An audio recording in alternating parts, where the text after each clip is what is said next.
Hello student, मैं Shivam Sharma talk on sociology channel में आपका स्वागत करता हूं। आज मैं आप लोग के सामने पार्सन्स का सेकंड वीडियो लेकर आया हूं। और आज हम ये जो सेकंड वीडियो है पार्सन्स का, ये आज लास्ट वीडियो होगा। इसी में हम खत्म करा देंगे आपको पार्सन्स। तो आज हम पार्सन्स के इसके पहले वीडियो में पार्सन्स की कुछ चीज़ों को समझे थे। आज रिवीजन करते हुए आगे चलेंगे और पार्सन्स का जो है कि जो बचा हुआ सिद्धांत उसको देखेंगे। तो रिवीजन जो हम करेंगे, एक मिनट। हाँ, चलिए। देखिए, पार्सन्स का जन्म कब हुआ था। ये अमेरिकन समाजशास्त्री हैं, ये पहले वीडियो में बता ही दिया गया था। अमेरिकन समाजशास्त्री हैं, ठीक। इसको याद कर लीजिएगा आप लोग। उसके बाद 1902 से 1978 या 1979, 1979, ठीक। कहीं 1978 लिखा होगा, कहीं 1979 लिखा होगा। तो इससे परेशान मत होइएगा आप लोग। तो ये इनका जो है कि जीवन काल है। और ये प्रकार्यवाद के विकास में बहुत इनका महत्वपूर्ण योगदान है। ये सारी चीज़ें हम बता चुके थे। इनके शिष्य जो हैं वो किंग्सले डेविस, विल्बर्ट मूर और मार्टन है। ये सारी चीज़ें बता दिए थे। इनकी जो महत्वपूर्ण बुक है, इम्पोर्टेंट बुक है, वो इस तरह है, the structure of social action. Social action और स्ट्रक्चर से आप याद कर सकते हैं, ठीक। इनका जो है ये बताते हैं कि सोशल एक्शन किस तरह बनता है, ठीक। उसका सोशल एक्शन का स्ट्रक्चर बताते हैं। तो उससे रिलेट करके आप इनके बुक को याद कर सकते हैं। उसके बाद essay and sociological theory, social system की बात ये करते हैं, ठीक। तो इसलिए इनकी बुक आप आराम से याद कर सकते हैं। इनका सिद्धांत भी है the system of modern society, ठीक। मॉडर्न सोसाइटी का सिस्टम, ये इनका महत्वपूर्ण बुक है। यहाँ से हर साल क्वेश्चन पूछा जाता है किसी न किसी समाजशास्त्र से रिलेटेड एग्जाम में, तो आप इसको भूलिएगा नहीं। और इनका जो सिद्धांत है वो इन चीजों पे है, सामाजिक क्रिया का सिद्धांत, सामाजिक व्यवस्था का सिद्धांत और प्रकार्यात्मक सिद्धांत। जिसमें से हम सामाजिक क्रिया का सिद्धांत पढ़ चुके हैं पहले वीडियो में। आज हम सामाजिक व्यवस्था का सिद्धांत और प्रकार्यात्मक सिद्धांत को इनके देखेंगे। तो आगे चलते हैं देखते हुए कि सामाजिक क्रिया का सिद्धांत जो है, सबसे इनकी पहली जो बुक है the structure of social action, जो 1937 में प्रकाशित हुई थी, उसमें ये सोशल एक्शन की बात की है, ठीक। वॉलंटरी थ्योरी दिए हैं सोशल एक्शन की। ये वॉलंटरी थ्योरी की बात करते हैं। अब ये वॉलंटरी थ्योरी क्या है, पहले वीडियो में हम बहुत डिटेल में बता चुके हैं, इसमें बहुत शॉर्ट में बताएंगे कि आपको जो भी काम करना है, जो भी आप लक्ष्य निर्धारित किए हैं, क्रिया निर्धारित किए हैं, तो उस क्रिया के लिए जो आपके पास उपलब्ध संसाधन है उसी में से आप चुनाव कर लेते हैं। चुनाव करने के लिए स्वतंत्र होते हैं। यही है स्वैच्छिक सिद्धांत कि आप अपनी इच्छा से उस लक्ष्य को पाने के लिए इन संसाधनों का यूज, इतने संसाधन के जो समाज द्वारा प्रोवाइड किए गए संसाधन है उसमें से किसी भी संसाधन का यूज कर सकते हैं। तो ये क्या हो गया, क्रिया का स्वैच्छिक सिद्धांत हो गया। उसके बाद सबसे खास बात यह है कि पार्सन्स जो है क्रिया को एक गतिविधि बताते हैं। क्या बताते हैं, एक साधारण सी गतिविधि बताते हैं जो लक्ष्य से जुड़ा होता है। किससे जुड़ा होता है, लक्ष्य से जुड़ा होता है, ठीक। उसके बाद तीन शर्त बताते हैं ये कि अगर क्रिया को करना है, तीन शर्त ये, पहला तो एक्टर होना चाहिए, दूसरा एक एक्टर जो है एक सिचुएशन में होना चाहिए, तीसरा उसके पास कहीं ना कहीं से कोई ना कोई मोटिवेशन होना चाहिए।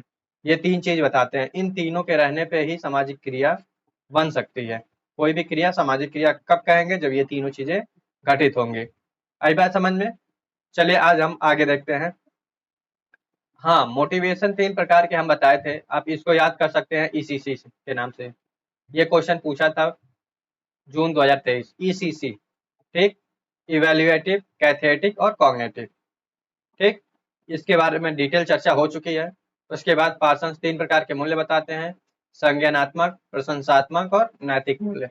ये इन तीनों मूल्यों की बात हो चुकी है। आज हम पढ़ेंगे क्या, आज हम पढ़ेंगे सामाजिक व्यवस्था का सिद्धांत, जिसको हम डिटेल में पढ़ेंगे। सामाजिक व्यवस्था का सिद्धांत पार्सन्स के हिसाब से क्या है, सामाजिक व्यवस्था क्या है और कैसे बनती है सामाजिक व्यवस्था, ठीक। तो सामाजिक व्यवस्था का सिद्धांत जो है, इन्होंने अपनी पुस्तक 1951 में लिखे थे, द सोशल सिस्टम। इस पुस्तक में दिए थे, सामाजिक व्यवस्था की चर्चा किए थे। और ये क्या कहते हैं, सामाजिक व्यवस्था क्या कहते हैं, देखिए क्या हम समझाएंगे कि जैसे दो व्यक्ति हैं, एक पर्सन ये है, थोड़ा सा बना दे इंसान की तरह, इंसान लगे, ठीक। उसके बाद एक पर्सन ये है, ठीक। ये दो व्यक्ति हैं। अब ये दो व्यक्ति अचानक से कहीं मिलते हैं, मार्केट में मिलते हैं, ये इससे बात करता है और ये इससे बात करता है। आई बात समझ में? तो इन दोनों के बीच में ये जो बातचीत हुई, ये बातचीत अगर एक बार के बाद भी रही, 2 बार, 3 बार, 4 बार, धीरे धीरे ऐसे आपस में बातचीत होना शुरू हुआ, तो इसको हम कहेंगे अंतःक्रिया। क्या कहेंगे? अंतःक्रिया। इन दोनों के बीच में क्या हो रहा है? अंतःक्रिया हो रहा है। ये जो अंतःक्रिया है, अगर ऐसा ही चलता रहा, ठीक, ऐसा ही चलता रहा, तो ये अंतःक्रिया एक पैटर्न का रूप ले लेगा। क्या ले लेगा? एक पैटर्न का रूप ले लेगा। अभी हम बताते हैं, सारी चीजें डिटेल में बताएंगे। एक पैटर्न का रूप ले लेगा और ये पैटर्न आगे चल के एक संस्था बन जाएगी। क्या बन जाएगी? संस्था। एक संस्था का निर्माण करेगा। ठीक, यही संस्था जो है व्यवस्था का निर्माण कर देगा। यही संस्था क्या है? व्यवस्था का निर्माण करेगा। ठीक, बात समझ में नहीं आई तो हम बताते हैं आपको। सामाजिक व्यवस्था क्या है?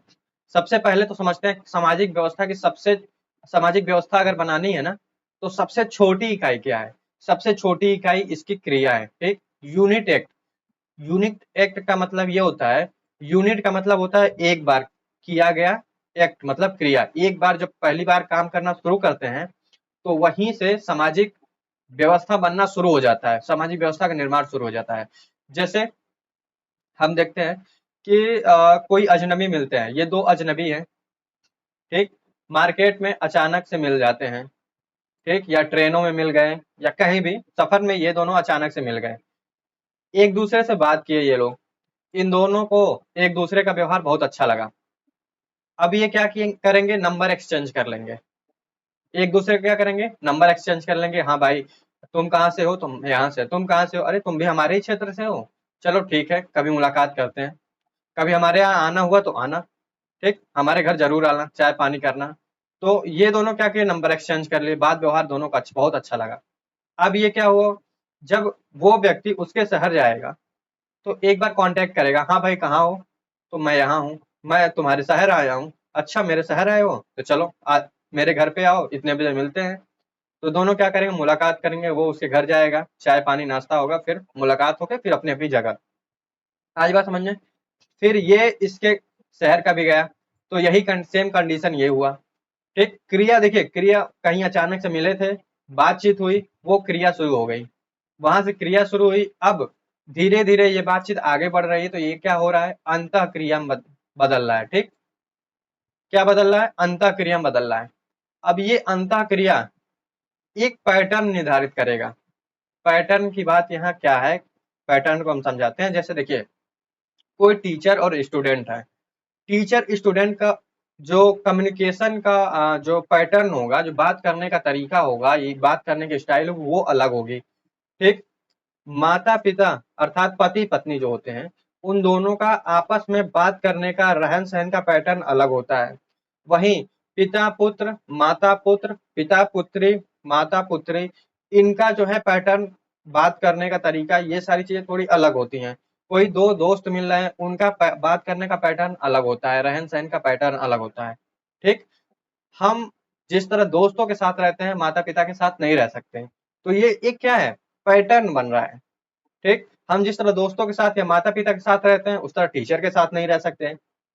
आज क्या है, मॉडर्न सोसाइटी में एक कहावत है कि टीचर को दोस्त की तरह रहना चाहिए, या पेरेंट्स को एक दोस्त बन के रहना चाहिए।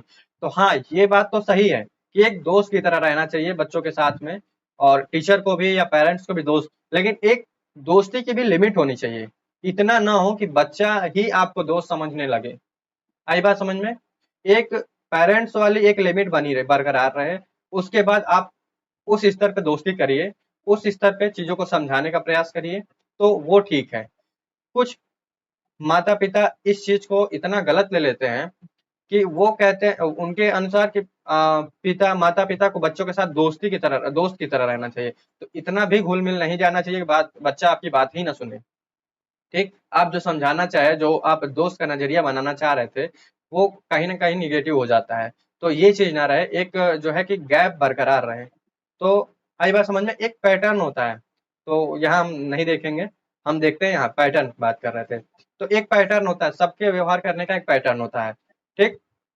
अब यही जो पैटर्न बनता है, ये जो दोस्ती दोस्ती वाली पैटर्न बनी है, तो ये पैटर्न धीरे धीरे आगे चल के एक संस्था का निर्माण कर लेता है। अब ये संस्था क्या होता है? संस्था तो आप जानते हैं, संस्था क्या होता है?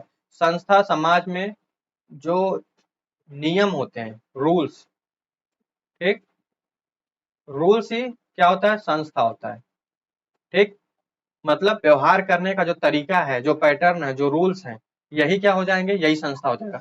और जब यही संस्थाकरण ही क्या होता है? संस्थाकरण ही क्या होता है? व्यवस्था का निर्माण करता है, संस्थाकरण, ठीक। जहां करण लग गया, एक बात आप ये समझिएगा, जहां करण लग गया वो समझिए प्रोसेस है, ठीक। करण जो है आधुनिकीकरण, अर्थात आधुनिक वो समाज आधुनिक नहीं हुआ है, अभी वो आधुनिक होने के प्रोसेस में है। आई बात समझ में? तो संस्था का निर्माण होता है, क्योंकि वो बदलता भी रहता है व्यवहार। तो ये संस्था आगे चल के व्यवस्था का निर्माण करती है, व्यवस्था का, सामाजिक व्यवस्था का निर्माण करती है। मुझे नहीं लगता है यहाँ कोई कंफ्यूजन होगा किसी को, कोई डाउट होगा किसी को, ठीक। अगर फिर भी होता है तो आप जरूर कमेंट बॉक्स में बताइएगा कहाँ डाउट है, कहाँ समझ में नहीं आया है। अगर समझ में आ गया हो तो भी बताइएगा, ठीक।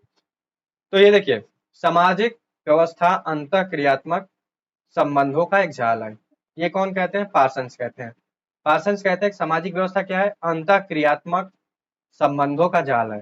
क्रिया हुआ, क्रिया से अंतःक्रिया बना, अंतःक्रिया से पैटर्न बना, पैटर्न से संस्था बना, संस्था से सामाजिक व्यवस्था बन गई, ठीक। ये एक सिस्टमैटिक चलता है व्यवस्था बनने में। अब देखिए, ये बोलते हैं कि 3 प्रकार की सामाजिक व्यवस्थाएं बनती हैं समाज में। समाज में 3 प्रकार की सामाजिक व्यवस्थाएं बनती हैं। कौन कौन सी? सामाजिक व्यवस्था, सांस्कृतिक व्यवस्था और व्यक्तित्व व्यवस्था। सामाजिक व्यवस्था, समाज में 3 प्रकार की व्यवस्थाएं बनती हैं। तो सामाजिक व्यवस्था और सांस्कृतिक व्यवस्था, तीसरा व्यक्तित्व व्यवस्था। इन तीनों को आप जरूर से याद कर लीजिएगा, ठीक। पूछता है एग्जाम में, पीजीटी के एग्जाम में ये कई बार आया हुआ है, इसको याद कर लीजिएगा। फिर हम आगे चलते हैं। अंतःक्रिया करते समय दुविधा की स्थिति होती है। देखिए, जब कोई भी व्यक्ति क्रिया करता है, अंतःक्रिया करता है या क्रिया करता है, तो उसके सामने दुविधा की स्थिति होती है। दुविधा की स्थिति का मतलब क्या होता है? जब आप किसी से व्यवहार कर रहे हैं तो आप सोचते हैं ये काम करना ठीक होगा कि ये काम करना ठीक होगा। एक एक दुविधा होता है व्यवहार करने में किसी से। जैसे अगर हम पिताजी से बात कर रहे हैं, तो पिताजी से दोस्त बन के बात करें या उनका जो है कि उनके पुत्र बन के बात करें, ये व्यवहार होता है। अब आप कोई मित्र आपके घर आया, कोई मित्र आया, अब आपको उसको खाना खिलाना है। अब खाना खिलाने में आपको समझ में नहीं आएगा कि नॉनवेज खिलाएं या सादा भोजन कराएं।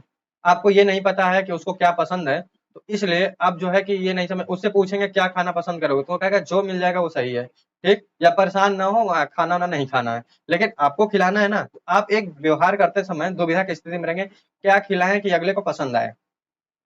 इसी तरह हर व्यवहार में आप ये देखेंगे कि उसको ये दुविधा हमेशा रहती है कि क्या करें कि ये चीजें ठीक हो। आप यूजीसी नेट की तैयारी करते हैं, यूजीसी नेट की तैयारी करने में जेआरएफ अगर आपको पाना है, तो आप सोचते हैं यार कई बार से तो नेट हो रहा है, कई बार से नेट हो रहा है, इस बार क्या करें? सिलेबस कवर करें, समय कम है, सिलेबस कवर करें या प्रैक्टिस सेट सॉल्व करें या प्रीवियस ईयर देखें। तो एक दुविधा की स्थिति रहती है हमेशा। नेट जेआरएफ ऐसे देते ही रहे कि किसी अन्य एग्जाम की भी तैयारी करें। तो हर काम करने में एक क्या होता है? दुविधा की स्थिति होती है। एक ये दुविधा की जो स्थिति है, इसको पैटर्न वेरिएबल कहते हैं। पार्सन्स क्या कहते हैं? Pattern variable. और ये 5 प्रकार के पैटर्न वेरिएबल्स की बात करते हैं पार्सन्स। ये सारी चीजें याद करते करते रहिएगा। 5 प्रकार के पैटर्न वेरिएबल की बात करते हैं, और जो 5 प्रकार के पैटर्न वेरिएबल है ये हैं, ठीक। इसको कंठस्थ कर लीजिएगा, याद कर लीजिएगा। अब देखिए, ये स्थिति है कि अब दुविधा की स्थिति कैसे होती है, ये कौन कौन सी दुविधाएं होती हैं, ये बताते हैं पार्सन्स। तो यहाँ हम समझने का प्रयास करेंगे, थोड़ा सा इसकी जगह बना ले हम समझने के लिए। तो हाँ, चले देखिए, पार्सन्स जो 5 प्रकार के पैटर्न वेरिएबल बताते हैं, उसमें पहला पैटर्न वेरिएबल क्या है? भावनात्मकता बनाम भावनात्मक तटस्थता, ठीक। क्या है? अफेक्टिविटी वर्सेस अफेक्टिविटी न्यूट्रलिटी। इसमें होता क्या है कि मान लीजिए आपका जेआरएफ निकल गया, या किसी का जेआरएफ निकल गया, या किसी का जॉब लग गया, जॉब किसी का जॉब लग गया, या जेआरएफ निकल गया। अब होता क्या है, कुछ लोग होते हैं कि जो क्या करेंगे, छत पे ले जाके डीजे लगा देंगे, पूरे गांव वाले को, पूरे आसपास पड़ोस को क्या करेंगे, दावत तो बुला लेंगे, खूब डांस करेंगे, खूब दारू होगा, खूब सारी चीजें, ऐसा लगेगा कि इसके बाद के जीवन खत्म है, यही सारी जीवन सब सारी चीजें यही है। ठीक, तो इतनी भी खुशी, एक इतना भावनात्मक रूप से जुड़ जाना, या जॉब लग गया है तो पहले क्या करना है, पहले स्थिर बनना है, स्थिर बनने के बाद घर की जो व्यवस्थाएं अव्यवस्थाएं हैं उसको व्यवस्थित करना है। ठीक, जॉब लगने के बाद जो पैसा मिलता है उसको सारी चीजें घर में घर को अच्छे से बनाने में लगाना है। उसके बाद धीरे धीरे जो भी चीजें होंगी, पार्टी सार्टी, ये सारी चीजें लाइफ स्टाइल में चलती रहेंगी। तो कोई चीज भावनात्मक रूप से देखना है, या भावनात्मक तटस्थ रहना है। या मान लीजिए किसी के घर में शोक का माहौल है, ठीक, आप एक चीज तो केयर करते होंगे, सबके घर में कोई ना कोई दुर्घटना घटी होती है हमेशा। ठीक, तो एक चीज केयर करते होंगे, मान लीजिए किसी का निधन हो गया घर में, ठीक, किसी का डेथ हो गया। अब क्या होता है कि कुछ लोग होते हैं घर में कि वो क्या करते हैं कि बहुत ज्यादा कमजोर होते हैं, मन से भी बहुत ज्यादा कमजोर होते हैं, वो बेहोश हो जाते हैं, या अ, बर्दाश्त नहीं कर पाते हैं उस घटना को। और कुछ लोग होते हैं घर में, दुख सबको उतना ही हुआ है, बराबर का दुख सबको हुआ है, लेकिन कुछ लोग ये होते हैं कि वो उनको संभालने में लग जाते हैं। वो क्या करते हैं, कुछ लोग इतना भावुक हो जाते हैं, इतना भावनात्मक रूप से उस चीज से जुड़ जाते हैं, रोते गाते हैं, बेहोश हो जाते हैं, हॉस्पिटल तक चले जाते हैं। यहाँ तक कभी कभी ऐसा होता है कि एक व्यक्ति का डेथ हुआ है, या एक व्यक्ति दुर्घटना घटित हुई है, तो दूसरे के साथ दूसरा जो है सोच के बीमार पड़ जाता है, सोच के उसका भी डेथ हो जाता है। बहुत सी घटनाएं ऐसी भी हुई हैं। तो उसको जो मन से कमजोर है, जो जिसके साथ ऐसा जो इतना भावनात्मक है, उसको संभालने के लिए घर का ही कोई ना कोई सदस्य ऐसा होता है जो अपने दुख को दबाता है और उस समय तटस्थ बना रहता है, उस समय न्यूट्रल रहता है। ठीक, वो अपना दुख जाहिर नहीं करता है, अगले को मोटिवेट करने का प्रयास करता है, अगले के दुख को जो है कि शेयर करने का प्रयास करता है। तो इस तरह आपको जब कोई करता जो है, कोई काम करता है, तो उसको ये समझने में दुविधा उत्पन्न होती है, क्या करें। एक भावनात्मक रूप से जो है अग्रेसिव दिखाए, या तटस्थ बने रहे, न्यूट्रल बने रहे। ठीक, ये पहला हो गया। दूसरा, सार्वभौमवाद और विशिष्टतावाद। सार्वभौमवाद का मतलब ये है कि समाज ऐसा कोई काम करे जो सभी लोग जो है चाहते हो, या हर जगह वो काम उसी तरह से होता हो, या कुछ अपना अलग करे। आई बात समझ में? जैसे आप देखते होंगे कोई जज है, ठीक, कोई जज है, वो जज के रिश्तेदार हो गया, या जज का बेटा ही हो गया, मान लीजिए जज का बेटा कोई अपराध किया और वो जज सुनवाई करता है। अब जज जो है दुविधा की स्थिति में पड़ जाता है। जो दुविधा की स्थिति में क्यों पड़ जाएगा, क्योंकि उसको, जो उसका पुत्र है, वो उसको जो है कि उतना ही सजा दिया जाए जो रूल में लिखा है, जो सार्वभौमिक है, जो हमेशा से चलता आया है, या उसको जो है पुत्र होने के नाते कुछ जो है कि छूट दी जाएगी। तो ये जो है कि क्या होता है, दुविधा की स्थिति होती है। उसके बाद आत्म उन्मुखता बनाम सामूहिक उन्मुखता। ठीक, जैसे आप देखते होंगे प्राचीन समाजों में, या आप पहले की मूवियों को देखें या आज की मूवियों को देखें, तो विलन क्या करता है, विलन जो हीरो होता है, जो उसका मेन रोल निभाता है, हीरो होता है, वो क्या करता है, विलन को मारता है, विलन से ज्यादा बलवान वहां दिखाया जाता है, तो विलन उसका कुछ कर नहीं पाता है। तो क्या करता है वो विलन, वो उसके परिवार को, हीरो के जो परिवार है उसको जो है कि कब्जे में ले लेता है, और कहता क्या है कि अपने आप को जो है कि हमारे हवाले करो, वरना इनको मार देंगे, तुम्हारे परिवार को क्षति पहुंचा देंगे। अब यहाँ होता क्या है कि हीरो के पास दुविधा उत्पन्न होती है, हम खुद का जान दें या परिवार के देने दें। ठीक, तो ये भी उनके सामने दुविधा होती है। इसी तरह से आर्मी जो होते हैं, जो कभी देखे होंगे, आर्मी हो गए, युद्ध चल रहा है, अब युद्ध के समय दो चीजें दुविधा उत्पन्न होती है। कैसी दुविधा उत्पन्न होगी कि आर्मी वालों को ये होना कि अपना प्राण त्यागे या देश की रक्षा करें। तो यहाँ आत्म उन्मुखता बनाम सामूहिक उन्मुखता। ठीक, सेल्फ बनाम कलेक्टिविटी, खुद की रक्षा करे या समाज की रक्षा करे। तो इस तरह की दुविधा उत्पन्न होती है। फिर प्रदत्त बनाम अर्जित, किसी से व्यवहार कर रहा है तो उसको किस तरह से व्यवहार करा जाए। मान लीजिए राष्ट्रपति हैं द्रौपदी मुर्मू, तो हमारी राष्ट्रपति जनजाति से भी है, ठीक, वो जनजाति से बिलोंग करती हैं। उसके बाद वो देश के सबसे उच्च पद पे विराजमान है। तो उनसे अगर व्यवहार किया जाए तो किस तरह व्यवहार किया जाए? उनके जो है कि रंग को देख के, रूप को देख के, या वो जनजाति है उस चीज को देख के बिहेवियर उनसे किया जाए, या उनके पद को, प्रतिष्ठा को देख के बिहेवियर किया जाए? तो ये प्रदत्त बनाम अर्जित है, ठीक, यहाँ भी दुविधा उत्पन्न होती है। उसके बाद विसरण बनाम विनिर्दिष्टता, ठीक, डिफ्यूजनेस बनाम अचीव्ड, ठीक, किसी से किस तरह से व्यवहार किया जाए, उसके अचीव, वो जो अचीव किया है उस हिसाब से व्यवहार किया जाए, या जो उसको मिला है उस हिसाब से व्यवहार किया जाए। तो हमेशा जो है व्यक्ति के पास एक न एक प्रकार की दुविधा उत्पन्न होती है हर चीज, हर कार्य में, ठीक। तो पार्सन्स यही बताने का काम करते हैं कि जो सामाजिक व्यवस्था होती है या सामाजिक क्रिया होती है, उसमें एक पैटर्न होता है, काम करने का पैटर्न होता है। उसी पैटर्न को अगर आपको समझना है, तो ये पैटर्न वेरिएबल को आप समझ जाएंगे तो उस पैटर्न को आप समझ जाएंगे। ये दुविधा की स्थिति को आप समझ जाइए तो चीजों को समझ जाएंगे। तो ये पार्सन्स का कहना है। अब पार्सन्स अपने प्रकारवादी सिद्धांत में जो सबसे बड़ी थ्योरी देते हैं वो देते हैं प्रकार्यात्मक पूर्व आवश्यकताएं। ये यूजीसी नेट का फेवरेट क्वेश्चन है, यहाँ से पार्सन्स के लिए ये चीजें पूछता है, ठीक। तो प्रकार्यात्मक पूर्व आवश्यकता, ये जो सिद्धांत देते हैं, ठीक, सबसे पहले तो जान लीजिए प्रकार्यवाद में पार्सन्स जो सिद्धांत दिए हैं वो एक ऐसा सिद्धांत देते हैं जो सार्वभौमिक रूप से सत्य हो। पार्सन्स एक ऐसा सिद्धांत बनाना चाहते हैं जिसमें समाज की सारी क्रियाएं, समाज की सारी व्यवस्थाएं एक ही पेड़ के छांव में आ जाए। अर्थात अगर हम उस फार्मूले को लगा दें कहीं भी, ऐसा सिद्धांत बनाना चाहते हैं, ऐसा फॉर्मूला बनाना चाहते हैं कि अगर उस फार्मूले को अगर हम कहीं भी लगा दें तो उससे जो निर्णय निकलेगा हर जगह एक समान होगा। जैसे अन्य प्राकृतिक विज्ञानों में होता है, फिजिक्स में होता है, केमिस्ट्री में होता है, मैथ में होता है। आई बात समझ में? तो ऐसा करने का प्रयास करते हैं, एक वृहत्तम सिद्धांत बनाने का प्रयास करते हैं, ठीक, मैक्रो सिद्धांत बनाने का प्रयास करते हैं। उसी में ये बताते हैं कि प्रकार्यात्मक पूर्व आवश्यकताएं। पार्सन्स का कहना है कि जो व्यवस्था बन गई है उस व्यवस्था को बरकरार रखने के लिए, बने रहने के लिए क्या करना पड़ेगा? एक पूर्व आवश्यकताएं होती हैं, कुछ व्यवस्था की कुछ अपनी आवश्यकताएं होती है। जब उस आवश्यकता को पूरा करते रहेंगे, वो व्यवस्था जो भी कार्य या क्रिया हो रहा है या कोई सांस्कृतिक चीजें हो रही हैं, अगर उस व्यवस्था को जो है कि प्रकारात्मक पूर्व आवश्यकता को पूरा करती रहेगी, आवश्यकता को पूरा करेगी, तो वो व्यवस्था बनी रहेगी। अगर उसकी आवश्यकता की पूर्ति नहीं होगी तो क्या होगा? व्यवस्था टूट जाएगा या व्यवस्था में परिवर्तन आ जाएगा। तो अब 4 प्रकार की प्रकारात्मक पूर्व आवश्यकताओं को बताते हैं कि 4 प्रकार की ऐसी आवश्यकताएं हैं जो समाज को बनाए रखने के लिए बहुत ही जरूरी है। तो वो कौन कौन सी है?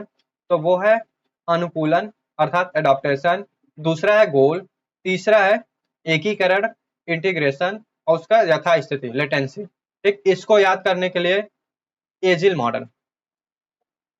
मॉडल को याद कर लीजिए। ये पूछता है AGIL, ठीक, AGI और L, ये पूछता है और ये देता है कि क्रम से लगाइए। आई बात समझ में? देता है क्रम से लगाइए और यही इसका क्रम है, एजिल मॉडल, ठीक। एडॉप्टेशन, गोल और इंटीग्रेशन, फिर लेटेंसी, ये सारी चीजें इसकी क्या हो गई? प्रकारात्मक पूर्व आवश्यकताएं होगी। इसको याद कर लीजिएगा आप लोग।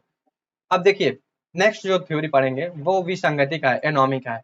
एनोमी की बात सबसे पहले समाजशास्त्र में दुर्खीम करते हैं, ठीक। दुर्खीम ही एनोमी की बात करते हैं। जिस जो आत्महत्या, दुर्खीम जो आत्महत्या का सिद्धांत दिए उसमें एनोमी के सिद्धांत को लेकर समझाने का प्रयास किए हैं। उसको दुर्खीम में आप लोग देख लीजिएगा, उसको बहुत डिटेल में बात की गई है। तो विसंगति की बात करते हैं और विसंगति क्या बताते हैं, पार्सन्स क्या बताता है विसंगति के बारे में, कि समाज द्वारा कुछ लक्ष्य निर्धारित होते हैं, ठीक। आपको कुछ लक्ष्य प्राप्त करना होता है, जैसे समाज द्वारा निर्धारित किया गया जो लक्ष्य है, या व्यक्ति भी अपने अनुसार कोई लक्ष्य निर्धारित कर सकता है। आप किसी को IAS बनना है, IAS बनना है, किसी को JRF निकालना है, ठीक, किसी को कोई जॉब पाना है, ठीक, किसी को कोई जॉब पाना है। तो जो लक्ष्य निर्धारित किया गया है समाज द्वारा या कर्ता के द्वारा, उस लक्ष्य को प्राप्त करने के लिए समाज के द्वारा रूल्स भी बनाए गए हैं, ठीक। साधन साधन और संसाधन मीन्स भी दिए गए कि इसी इसी मीन्स का यूज करके, इसी इसी साधन का यूज करके आप इस लक्ष्य को प्राप्त करेंगे। अर्थात जॉब पाना है या IAS बनना है या JRF निकालना है तो आपको कड़ी मेहनत करनी पड़ेगी, तपस्या करनी पड़ेगी, पेपर देना पड़ेगा और कट ऑफ में आना पड़ेगा, फिर आप JRF निकाल सकते हैं, IAS बन सकते हैं, जॉब पा सकते हैं। तो ये समाज द्वारा लक्ष्य निर्धारित किया गया, एक रास्ता निर्धारित किया गया कि बुक को पढ़िए, मेहनत करिए, एक टेस्ट सीरीज दीजिए, सारी चीजें। अगर व्यक्ति इन संसाधनों का यूज न करके ऐसे संसाधन का यूज करता है जो कि समाज द्वारा स्वीकृत नहीं है, ठीक, उसी को विसंगति कहते हैं। अर्थात घूस दे दिया, ठीक, घूस दे के काम कर लिया या कहीं सोर्स लगा काम कर लिया, तो ये क्या है, समाज द्वारा स्वीकृति नहीं है। और जब वो समाज द्वारा स्वीकृति नहीं है तो ये क्या हो जाएगा, विसंगति होगा। नकल करके पास हो गया तो वो क्या हो जाएगा, समाज में विसंगति, एनोमी की व्यवस्था है, व्यवस्था बिगड़ेगी और एनोमी हो जाएगा, विसंगति हो जाएगी समाज में। आई बात समझ में? थोड़ी सी बात कर लेते हैं। पार्सन्स जो है, परिवार को कहते हैं, परिवार वह कारखाना जहाँ व्यक्तित्व का उत्पादन होता है। परिवार को क्या कहते हैं, व्यक्तित्व का उत्पादन करने वाला कारखाना है परिवार। उसके बाद ये वेश्यावृत्ति को समाज का सेफ्टी वाल्व कहते हैं। वेश्यावृत्ति क्या है, समाज का सेफ्टी वाल्व है। कैसे है, अगर वेश्यावृत्ति नहीं रहेगी, वेश्यावृत्ति नहीं रहेगी तो क्या होगा, समाज में रेप की केसेस बढ़ जाएंगे, ठीक, क्या होगा, समाज में रेप के केसेस बढ़ जाएंगे वेश्यावृत्ति न होने के कारण।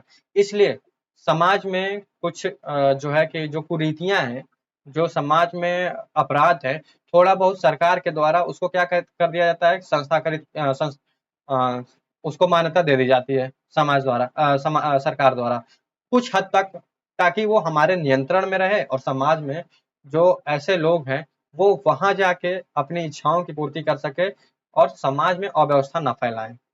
आई होप आज का क्लास आपको बहुत अच्छे से समझ में आया होगा और पार्सन्स की कोई भी चीज यहाँ से गलत नहीं होगी आपको, ना ही सामाजिक क्रिया से गलत होगा, ना ही सामाजिक व्यवस्था से गलत होगा, और गलत होना भी नहीं चाहिए। अगर इतने डिटेल में आप चीज़ों को पढ़ते हैं और प्रैक्टिस करते हैं, प्रैक्टिस हम कराएंगे आगे, प्रैक्टिस करते गलत होना भी नहीं चाहिए। और आगे हम फर्स्ट यूनिट के सारे सिद्धांत का सारे थिंकर को कवर कराने की कोशिश करेंगे और करा भी देंगे। और ऐसे ही अब तक वीडियो में जो भी बने हैं उनको बहुत बहुत धन्यवाद। आगे भी वीडियो बने रहिए, आपको नई चीज़ भी मिलेगी, पुराने चीज़ का रिविजन भी होगा और बहुत ही मदद मिलेगा आपके UGC नेट में आने वाले एग्जाम में। तो thank you so much video को पूरा देखने के लिए, और चैनल को लाइक करिए, सब्सक्राइब करिए, शेयर करिए, उन तक इस चैनल को पहुंचाइए जिसको इसकी ज़रूरत है। Thank you so much.